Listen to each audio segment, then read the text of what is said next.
The state's top public servant, Chris Eccles, has resigned effective immediately. In a statement, he said he'd taken the decision to avoid distraction to the ongoing work of the Victorian public sector during the pandemic. Reporter Stephanie Ferrier joins us now from Melbourne. Steph, good morning. So take us through what's happened there in Victoria.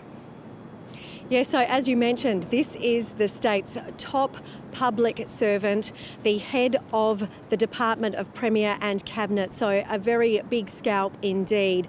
And Chris Eccles has said that he remains emphatic that neither he nor his Department of Premier and Cabinet did make that decision to use private security guards in the ill-fated hotel quarantine program, which of course we now know is responsible for Victoria's deadly second wave that we're still struggling through.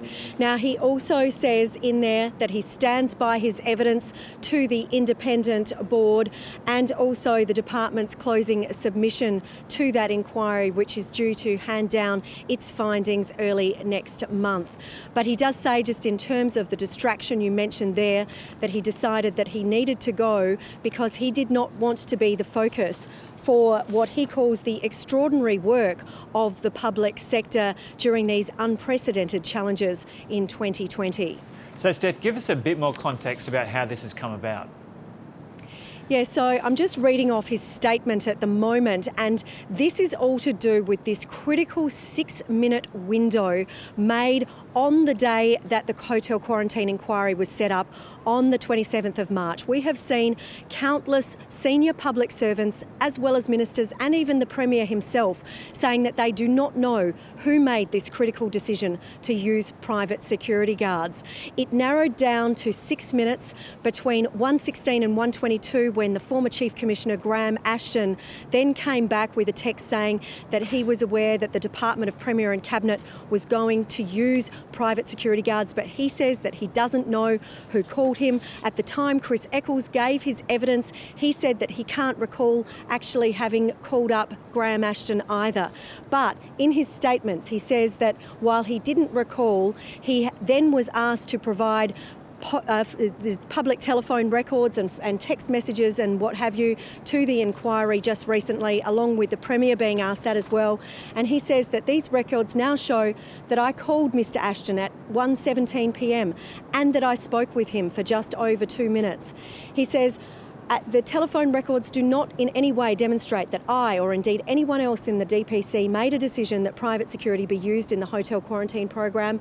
I'm absolutely certain that I did not convey to Mr Ashton any decision regarding the use of private security, as I was unaware any such decision had been made, and I certainly did not make such a decision myself. So he's really stating on the record there, but obviously there was that inconsistency between what he told the inquiry and what the telephone records show.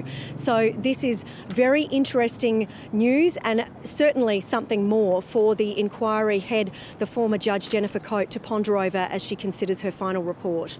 And so what are the implications for the Andrews government? Well, we've already seen one scalp disappearing with the former Chief Health Officer, Jenny Mikakos. She resigned after the Premier gave evidence pointing to her and her department as being accountable for this hotel quarantine program.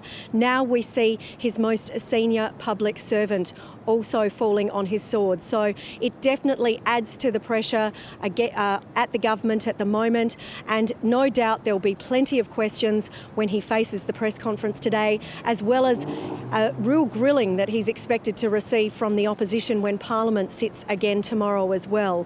He did say earlier on that he had every confidence in his secretary, Chris Eccles, and so it'll be interesting to hear what he has to say in light of the revelations that we've heard and obviously these telephone records. But no doubt this is increased pressure and another headache that the Premier does really not need when we're currently looking at the situation of not being able to push as far ahead with those relaxations to the restrictions as he had initially hoped.